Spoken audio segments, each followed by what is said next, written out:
Bismillahirrahmanirrahim. Assalamu alaikum students. Today we will discuss 7 topics in this lecture. First is multiple step income statement. Second, single step income statement. Third, periodic inventory systems. Fourth, determining cost of goods sold. Fifth, recording merchandise transactions under a periodic inventory system. Sixth, purchase discounts. And seventh, worksheet for a merchandising company.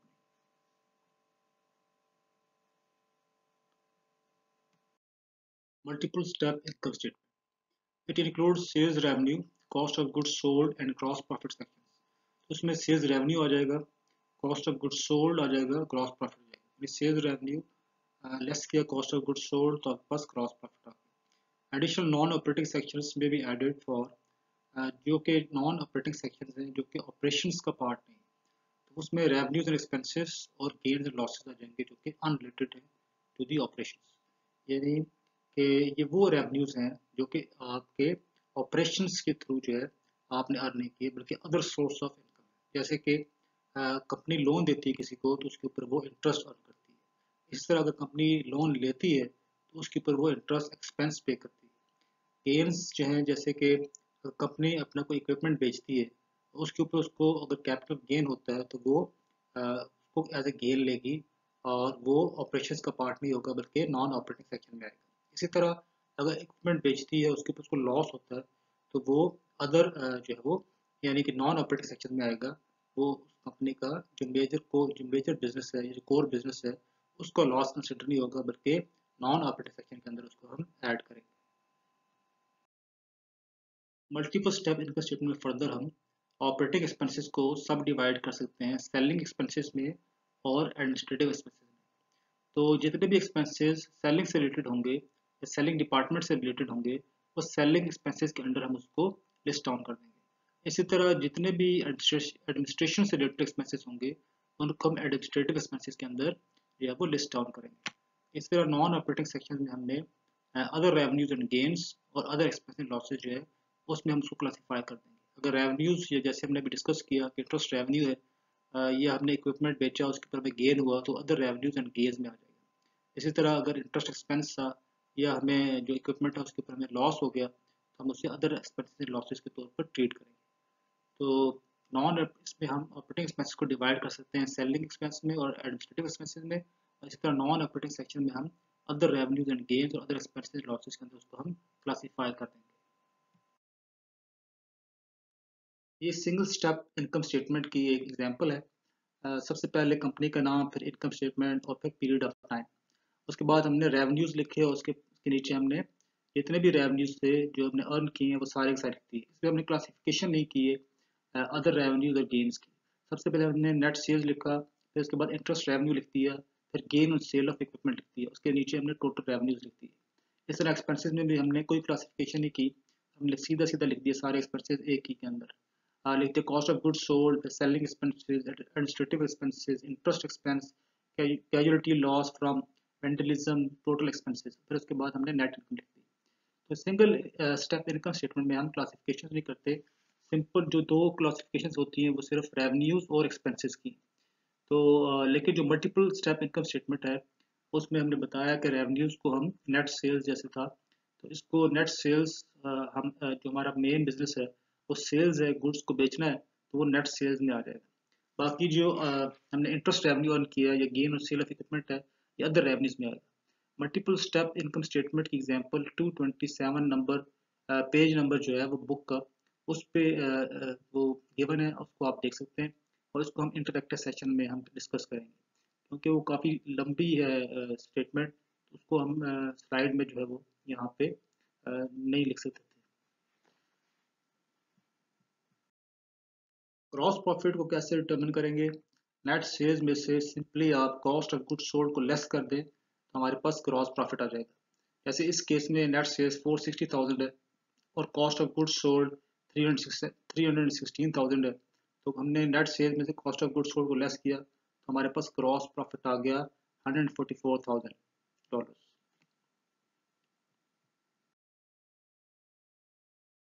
फिर हम gross profit में से operating expenses less कर दें तो हमारे पास net income आ जाएगी। तो सबसे पहले सेल्स में से कॉस्ट ऑफ गुड्स सोल्ड को लेस किया तो ग्रॉस प्रॉफिट आ गया, और फिर ग्रॉस प्रॉफिट में से ऑपरेटिंग एक्सपेंसेस जो हैं उनको लेस कर देंगे तो हमारे पास नेट इनकम आ जाएगी। इस केस में हमारे पास नेट इनकम आ गई $30,000। Periodic inventory system. Periodic inventory system में हम सेल्स को कैसे रिकॉर्ड करेंगे? Revenues from the sale of merchandise are recorded when sales are made in the same way as in the perpetual system। तो जैसे हमने perpetual system में जैसे ही रिकॉर्ड की सेल जैसे ही सेल्स होती है, हम सबसे पहले उस सेल्स को रिकॉर्ड कर लेते हैं। तो अगर फॉर एग्जांपल वो ऑन अकाउंट है तो हम अकाउंट से बस को डेबिट करते हैं और सेल्स को क्रेडिट करते हैं। इसी तरह अगर वो कैश पे है तो फिर हम कैश को डेबिट करते हैं और सेल्स को क्रेडिट करते हैं।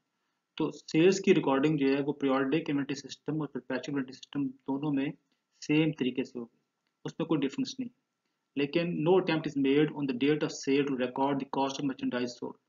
परपेचुअल इन्वेंटरी सिस्टम में हमने ये किया था, जब भी सेल्स अकर होती है हम सेल्स को रिकॉर्ड करने के बाद कॉस्ट ऑफ गुड्स सोल्ड को भी रिकॉर्ड करते हैं।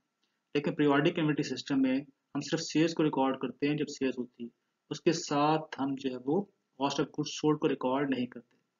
Physical inventories are taken at the end of period to determine number one the cost of merchandise on hand और number two the cost of goods sold during the period।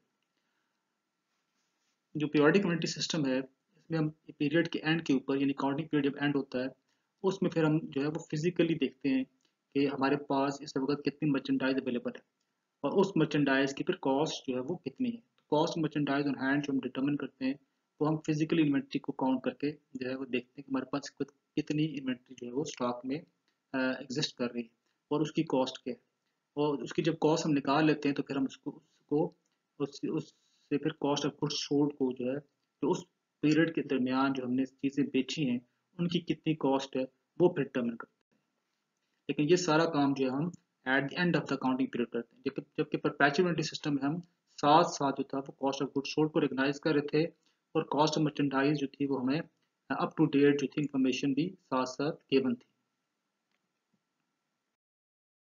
Determining cost of goods sold under periodic inventory system. यही कि cost of goods sold जो है उसको हमें determine करना है under the periodic inventory system.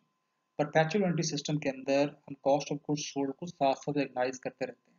जैसे ही सेल्स अकर होती है हम कॉस्ट ऑफ गुड्स सोल्ड की भी रिकॉर्ड कर लेते हैं। लेकिन पीरियोडिक इन्वेंटरी सिस्टम में हम ऐसा नहीं करते, बल्कि कॉस्ट ऑफ गुड्स सोल्ड को हम at the end of the counting period जो है वो कंप्यूट करते हैं।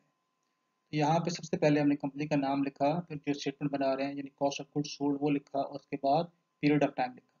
कॉस्ट ऑफ गुड्स सोल्ड निकालने के लिए सबसे पहले जो हम चीज़ लिखते हैं वो है ओपनिंग बैलेंस इन्वेंट्री का। ओपनिंग बैलेंस इन्वेंट्री का मतलब ये हुआ कि ये पिछले साल का क्लोजिंग में था, यानी क्लोजिंग बैलेंस का मतलब ये हुआ पिछले साल के कि ये इन्वेंट्री जो थी वो पिछले साल सेल नहीं हो सकी। जो सेल नहीं हो सकी तो उसका बैलेंस जो था वो क्लोजिंग में हमारे पास गिवन था। जो पिछले साल का क्लोजिंग होगा वो इस साल का ओपनिंग होगा। इसका मतलब है कि ये गुड्स अवेलेबल हैं for sale in this year. उसके बाद जो जो नेक्स्ट चीज़ है वो परचेजेस। यहाँ पे आपको ग्रॉस परचेज नजर आ रही है, 325,000 जो है ये ग्रॉस परचेजेस है। इन ग्रॉस परचेजेस में से हमने लेस कर दिया जो हमने परचेज रिटर्न्स एंड लॉसेस किए और हमने जो परचेज डिस्काउंट जो है वो उसको अवेल किया। तो परचेजेस में से अगर हम परचेज रिटर्न्स एंड लॉसेस और परचेज डिस्काउंट को लेस कर दें तो हमारे पास नेट परचेजेस आ जाती है। इस नेट परचेजेस के अंदर हमने ऐड कर दिया फ्रेट यानी ट्रांसपोर्टेशन कॉस्ट जो कि बायर ने पे की थी। तो हमने जो है वो नेट परचेजेस में जब ऐड किया फ्रेट इन तो हमारे पास आ गया कॉस्ट ऑफ गुड्स परचेज। ये वो कॉस्ट है यानी इस साल में या इस काउंटिंग पीरियड में हमने जो गुड्स परचेज की है उनकी जो कॉस्ट है वो कितनी है। तो कॉस्ट ऑफ गुड्स परचेज में जब हमने ओपनिंग इन्वेंट्री को ऐड किया तो हमारे पास आ गया cost of goods available for sale. यानी वो गुड्स हैं जो कि इस पूरे साल में हमारे पास बेचने के लिए अवेलेबल थी, तो उनकी कॉस्ट कितनी है, तो इसे कहते हैं cost of goods available for sale. और इसमें से cost of goods available for sale में से हमने लेस कर दिया है क्लोजिंग बैलेंस इन्वेंट्री का। यानी इस साल जो इन्वेंट्री हम सेल नहीं कर सके वो हमारे पास क्लोजिंग में मौजूद है। तो हमने क्या किया, हमने cost of goods available for sale में से क्लोजिंग बैलेंस इन्वेंट्री को लेस किया तो हमारे पास आ गया कॉस्ट ऑफ गुड्स सोल्ड। तो इसका फार्मूला ये हो गया कि ओपनिंग इन्वेंट्री इसमें ऐड कर देंगे नेट परचेजेस, उसमें ऐड कर देंगे फ्रेट इन तो हमारे पास आ जाएगा कॉस्ट ऑफ गुड्स परचेज। और फिर कॉस्ट ऑफ गुड्स परचेज में ऐड कर देंगे ओपनिंग इन्वेंट्री तो हमारे पास आ जाएगा cost of goods available for sale. और इसमें से एंडिंग इन्वेंट्री लेस कर देंगे तो कॉस्ट ऑफ गुड्स सोल्ड आ जाएगा। अगर हम एज्यूम कर लें कि हमारे पास परचेज रिटर्न एनालिसिस नहीं थे, परचेज डिस्काउंट्स भी नहीं था, तो हम सिंपली जो है वो ओपनिंग बैलेंस इन्वेंट्री में ऐड कर देंगे परचेजेस को और ऐड कर देंगे फ्रेट इनको, तो हमारे पास कॉस्ट ऑफ गुड्स जो है वो अवेलेबल फॉर सेल आ जाएगा, और फिर लेस कर देंगे क्लोजिंग इन्वेंट्री को, तो हमारे पास कॉस्ट ऑफ गुड्स सोल्ड आ जाएगा।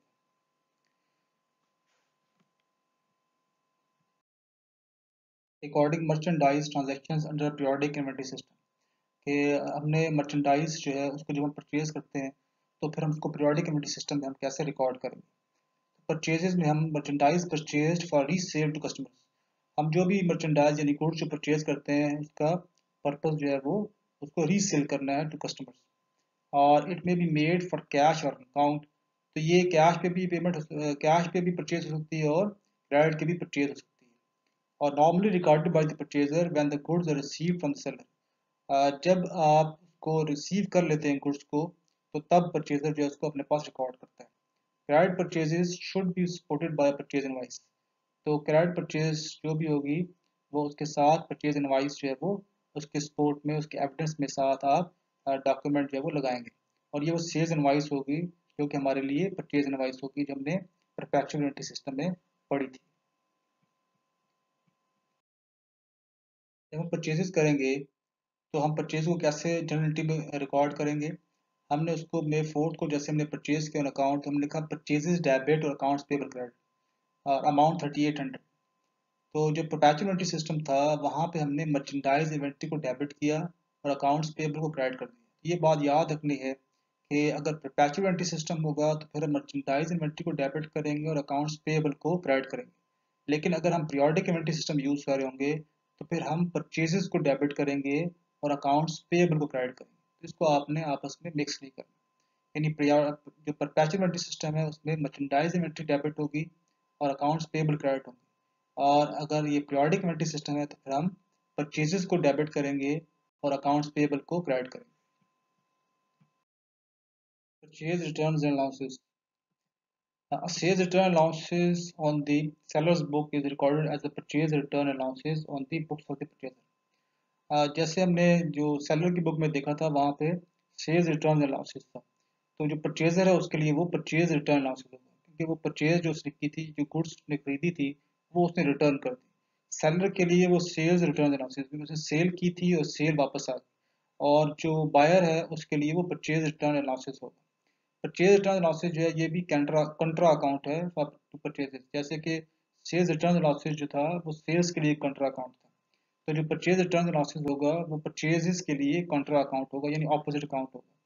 सेल्स रिटर्न लॉसेज जो था उसको हम डेबिट करते हैं, और सेल्स क्योंकि नॉर्मली क्रेडिट होती है तो सेल्स रिटर्न लॉसेज जो डेबिट होंगे वो सेल्स को कम करेंगे। इसी तरह परचेजेस को हम डेबिट करते हैं तो परचेज रिटर्न लॉसेज होंगे, ये कॉन्ट्रा अकाउंट है तो परचेज रिटर्न एंड लॉसेज को हम क्रेडिट करेंगे, और इसका नॉर्मल बैलेंस जो है वो क्रेडिट है। डेबिट मेमोरेंडम, परचेजर जो है वो initiates the request for reduction of the balance due through the issuance of a debit memorandum. जो जो सेलर था वो क्रेडिट मेमोरेंडम इशू करता है, कंफर्मेशन देता है कि हमने आपके अकाउंट को क्रेडिट कर दिया।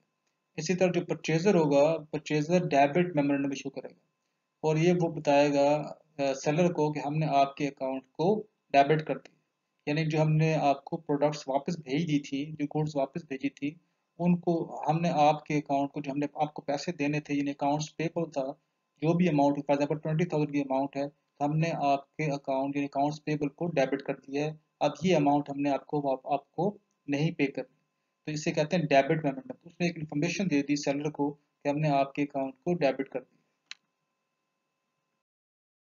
और परचेज रिटर्न लॉसेस की जर्नल एंट्री क्या होगी, हम अकाउंट्स पेएबल को डेबिट कर देंगे और परचेज रिटर्न्स एंड लॉसेस को क्रेडिट कर देंगे। हमने 300 से अकाउंट्स पेएबल को डेबिट कर दिया और परचेज रिटर्न्स एंड लॉसेस को क्रेडिट कर दिया कि हाँ ये अमाउंट जो 300 है अब ये हमारे लिए ड्यू नहीं है, यानी हमने ये पे नहीं करना, क्योंकि हमने 300 अमाउंट की गुड्स जो थी वो हमने रिटर्न कर दी। अकाउंटिंग फॉर फ्रेट कॉस्ट, अगर फ्रेट इन होगा तो वो बायर पे कर रहा है, इसका मतलब है यानी एफओबी अगर शिपिंग पॉइंट है तो जो बायर है वो फ्रेट कॉस्ट पे करेगा, तो उसके लिए फ्रेट इन होगा। और जो फ्रेट आउट यानी अगर सेलर ने पे किया है तो वो उसको एज ए फ्रेट आउट लिखेगा या डिलीवरी एक्सपेंस के तौर पे उसको अपने पास रिकॉर्ड करेगा, तो वो फ्रेट आउट या डिलीवरी एक्सपेंस को डेबिट करेगा। और जो परचेजर है वो फ्रेट इन को जो है वो डेबिट करेगा। इसकी एंट्री ये हो जाएगी कि फ्रेट इन को हमने डेबिट कर दिया और कैश हमने क्रेडिट कर दिया, यानी 150 का 150 जो है हमने ट्रांसपोर्टेशन चार्जेस पे किए, तो हम लिखा फ्रेट इन डेबिट और cash credit. Purchase discounts, buyer के लिए परचेज डिस्काउंट और जो सेलर ने ऑफर किया उसके लिए वो sales discount. Credit terms may permit the buyer to claim a cash discount for the prompt payment of a balance due. The buyer calls this discount a purchase discount. यानी seller ने offer किया और अगर buyer ने उसको accept कर लिया, वो क्रेडिट टर्म में जैसे हमने पहले कहा था कि ये मेंशन होता है, जैसे 210 लिखा है और 210 नेट 30 लिखा है, तो इसका मतलब है कि विद इन 10 डेज अगर वो पेमेंट करता है तो 2% डिस्काउंट अवेल कर सकता है। तो बायर के लिए वो परचेज डिस्काउंट कहलाएगा अगर बायर उसको अवेल करता है, और अगर वो अवेल करता है तो सेलर के लिए सेल्स डिस्काउंट होगा। Like a sales discount, a purchase discount is based on the invoice cost less returns and losses if any. तो परचेज डिस्काउंट जो है वो जो उसकी जो परचेज प्राइस होगी उसके ऊपर वो आप परसेंटेज जो है वो डिटरमिन करेंगे। परचेज डिस्काउंट को हम कैसे रिकॉर्ड करेंगे? हमने जो डिस्काउंट अवेल किया $70 का, तो हमने अकाउंट्स पेबल को डेबिट कर दिया और उसके बाद हमने परचेज डिस्काउंट को 70 के अमाउंट से क्रेडिट कर दिया और कैश को हमने 3430 से क्रेडिट कर दिया। अकाउंट्स पेबल में हमारे पास जो बैलेंस इसका गिवन था वो 3500 था, यानी क्रेडिट साइड पे 3500 था। अब हम पे कर रहे हैं तो हमने अकाउंट्स पेबल को 3500 यानी फुल अमाउंट के साथ हमने उसको डेबिट कर दिया, और जो हमने डिस्काउंट अवेल किया है उसको हमने क्रेडिट कर दिया, उसका नाम लिखा हमने परचेज डिस्काउंट। और जो रिमेनिंग अमाउंट है यानी 3500 में से 70 लेस कर दें तो इतना हमने कैश पे कर दिया, जो कि 3430 था। अगर हम मर्चेंडाइज को सेल करेंगे ऑन अकाउंट तो हम क्या एंट्री पास करेंगे? हम सिंपली अकाउंट रिसीवेबल्स को डेबिट कर देंगे और सेल्स को क्रेडिट कर देंगे। अगर ये पीरियोडिक हो या परपेचुअल इन्वेंटरी सिस्टम हो, दोनों में जो सेल्स की रिकॉर्डिंग है उसकी सेम ही एंट्री होगी। यानी अगर वो क्रेडिट के ऊपर है तो अकाउंट रिसीवेबल्स को डेबिट करेंगे और सेल्स को क्रेडिट कर देंगे, और अगर ये कैश के ऊपर होती है तो फिर हम कैश को डेबिट करते हैं और सेल्स को क्रेडिट कर देते हैं। इस तरह अगर हम जो गुड्स जो थी जो हमने बेची, तो वो अगर हमें रिटर्न होती है तो हम क्या एंट्री पास करेंगे? तो हम लिखेंगे sales returns and losses debit और अकाउंट रिसीवेबल्स क्रेडिट। तो हमने सेल्स रिटर्न लॉसेस को डेबिट कर दिया और अकाउंट रिसीवेबल जो कि हमने पैसे रिसीव करने थे, अब वो हम रिसीव नहीं करेंगे कि हमें हमने जो सेल की थी हमें वापस आ गई 300 की, जैसे यहाँ पे सेल्स वापस आ गई तो हमने सेल्स रिटर्न एंड लॉसेस को डेबिट कर दिया और अकाउंट रिसीवेबल्स को हमने क्रेडिट कर दिया 300 के साथ। रिकॉर्डिंग सेल्स डिस्काउंट, ये सेल्स डिस्काउंट को हम कैसे अपने पास रिकॉर्ड करेंगे? हम कैश को डेबिट कर देंगे। सेल्स डिस्काउंट जो था वो सेल्स हमारे लिए ये सेल्स डिस्काउंट है, यानी जो सेल कर रहा है उसके लिए वो सेल्स डिस्काउंट है, जिसने परचेज किया उसके लिए वो परचेज डिस्काउंट है। तो परचेजर या बायर अपने बुक्स में उसको परचेज डिस्काउंट के तौर पे जो है वो रिकॉर्ड करेगा, और जो सेलर है जिसने गुड्स बेची है वो अपने पास उसको सेल्स डिस्काउंट के तौर पे रिकॉर्ड करेगा। तो उसने $70 जो था वो सेल डिस्काउंट था। इसका मतलब ये हुआ कि जो 3500 रिसीव होना था वो 3500 अब रिसीव नहीं होगा, बल्कि $70 कम रिसीव होगा। तो हमने 3500 में से 70 लेस कर दी तो हमारे पास 3430 आ गया। तो कैश जो हमें रिसीव हो रहा है वो 3430 का है। 70 जो है हमारा सेल्स डिस्काउंट है, और अकाउंट रिसीवेबल्स की अमाउंट को हम जो फुल अमाउंट है 3500 उसके साथ हम उसको क्रेडिट कर देंगे। तो कैश को डेबिट, सेल्स डिस्काउंट को डेबिट और अकाउंट्स रिसीवर्स को हमने 3500 से क्रेडिट कर दिया।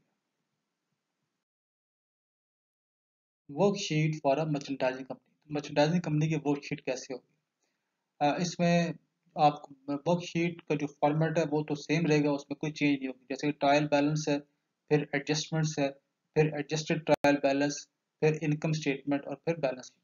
लेकिन अब अकाउंट्स डिफरेंट हो गए, अब अकाउंट्स चेंज हो गए। जैसे कि इसमें मर्चेंडाइज इन्वेंट्री आ गई, और जैसे हम जो कि आपने पहले नहीं पढ़ा, इस तरह इसमें अब सेल्स, उसके बाद सेल्स रिटर्न एंड लॉसेस आ गया, उसके बाद सेल्स डिस्काउंट आ गया, उसके बाद कॉस्ट ऑफ गुड्स सोल्ड आ गया। तो सेल्स जो है वो तो क्रेडिट होती है, हमने क्रेडिट साइड में ट्रायल बैलेंस में जो पहला ट्रायल बैलेंस है ये अनएडजस्टेड ट्रायल बैलेंस है। तो मर्चेंडाइज इन्वेंट्री डेबिट साइड पे, सेल्स जो है वो आज के क्रेडिट साइड पे, फिर सेल्स रिटर्न लॉसेस ये डेबिट में आ गए, सेल डिस्काउंट डेबिट में आ गया, cost of goods sold debit side पे आ गया। बाकी जो प्रोसीजर है वो वही है जैसे हमने पहले वर्कशीट बनाई थी, कि हम सबसे पहले अनएडजस्टेड ट्रायल बैलेंस लिखते हैं, उसके बाद फिर एडजस्टमेंट्स पास करते हैं, उसके बाद फिर एडजस्टेड ट्रायल बैलेंस, यानी ये जो एडजस्टमेंट्स हैं, ट्रायल बैलेंस जो अनएडजस्टेड है इसमें एडजस्टमेंट्स प्लस माइनस करते हैं और हमारे पास एडजस्टेड ट्रायल बैलेंस होता है। फिर यहाँ से इनकम स्टेटमेंट में अकाउंट्स लिखते हैं और उसके बाद बैलेंस शीट के जो अकाउंट्स है वो बैलेंस शीट के कॉलम में लिख देते हैं। Using a worksheet, trial balance columns. Number one, data from the trial balance are obtained from the ledger balances of sellers electronics at December 31st. तो जो ट्रायल बैलेंस है वर्कशीट में सबसे पहले जो ट्रायल बैलेंस लिखा है जो कि अनएडजस्टेड ट्रायल बैलेंस है, ये दिसंबर 31st को जो लेजर बैलेंसेस हमारे पास गिवन थे इस कंपनी के, वहाँ से जो क्लोजिंग बैलेंसेस होते हैं वो हमने जाके अनएडजस्टेड ट्रायल बैलेंस के अंदर जाके लिख दिए। उसके बाद सेकंड जो है, the amount shown for the merchandise inventory 43,500 is the year inventory amount which results from the application of a perpetual inventory system. यानी जो 40,500 इन्वेंट्री आपको नजर आ रही है, हमने उसको परपेचुअल इन्वेंट्री सिस्टम के तहत कैलकुलेट किया है और उसको वहाँ पे वर्कशीट के अंदर लिख दिया।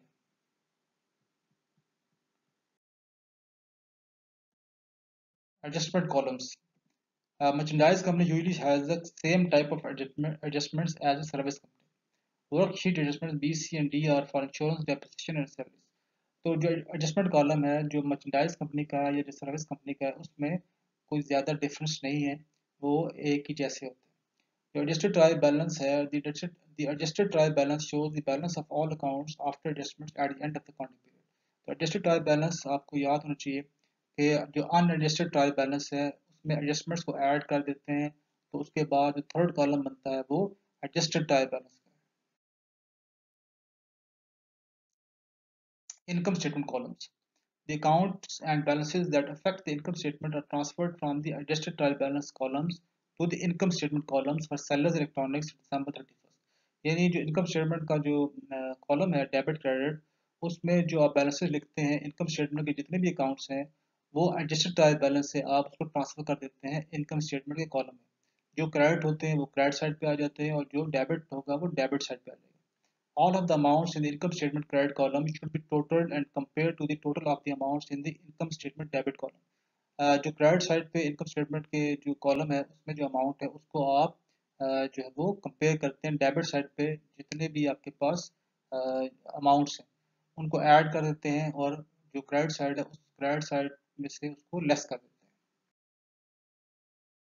Balance sheet columns, the major difference between the balance sheets of a service company and a merchandise company's inventory. तो जो सर्विस कंपनी है और जो मर्चेंडाइज कंपनी है उसका जो मेजर डिफरेंस आता है बैलेंस शीट में वो उसकी मर्चेंडाइज उसकी इन्वेंट्री है, क्योंकि सर्विस कंपनी जो है वो सर्विस प्रोवाइड करती है और मर्चेंडाइज कंपनी जो है उसका जो मेजर पोर्शन होता है वो उसका इन्वेंट्री होता है, क्योंकि वो गुड्स को परचेज और सेल करती है। तो जो डिफरेंस आपको नज़र आएगा मेन वो इन्वेंट्री होगा और उसमें ज़्यादा अमाउंट की इन्वेंट्री जो है वो आपको नज़र आएगी जो कि मर्चेंडाइज कंपनी होगी। For sellers electronics, the ending merchandise inventory amount of $40,000 is shown in the balance sheet debit column, क्योंकि merchandise inventory जो है वो इन्वेंट्री जो है वो एसेट होता है, वो डेबिट होता है उसका बैलेंस नॉर्मली, तो वो बैलेंस शीट की डेबिट साइड पे वहाँ पे नजर आएगा। The information to prepare the owner's equity statement is also found in these columns. यानी बैलेंस शीट का जो कॉलम है डेबिट क्रेडिट, वहाँ से आपको इन्फॉर्मेशन मिलती है जिसको आप यूज करके ऑनर्स इक्विटी स्टेटमेंट प्रिपेयर कर सकते हैं, क्योंकि वहाँ पे आपको कैपिटल भी नज़र आता है, वहाँ पे आपको ड्राइंग्स भी मिल जाती हैं और वहाँ पे जो इनकम स्टेटमेंट थी जिसका क्रेडिट और डेबिट था, आप इसको आप कंपेयर कर रहे थे, यानी क्रेडिट में से अगर डेबिट की टोटल अमाउंट लेस कर दें और जो अमाउंट आएगी अगर क्रेडिट साइड बड़ी है तो इसका मतलब है कि नेट इनकम होगी, और अगर क्रेडिट साइड छोटी है डेबिट साइड से तो फिर लॉस होगा। तो ये ट्रांसफर हो जाएगा बैलेंस शीट के कॉलम में। अगर प्रॉफिट है तो वो क्रेडिट साइड पे आप उसको लिख देंगे। तो ये जो प्रॉफिट अर्न किया है इसको आप इक्विटी स्टेटमेंट जब आप बनाओगे तो फिर कैपिटल का ऑन जो बैलेंस है ओपनिंग उसमें ऐड कर देंगे प्रॉफिट को, लेस कर देंगे ड्राइंग्स को, तो क्लोजिंग बैलेंस कैपिटल जो है वो आप डिटरमिन कर लेंगे। तो यहाँ पे ये चैप्टर कंप्लीट हो गया है। इसके बाद हम जो है वो इसका क्वेश्चन देखेंगे कि हम इसके क्वेश्चन कैसे सॉल्व करें। Thank you.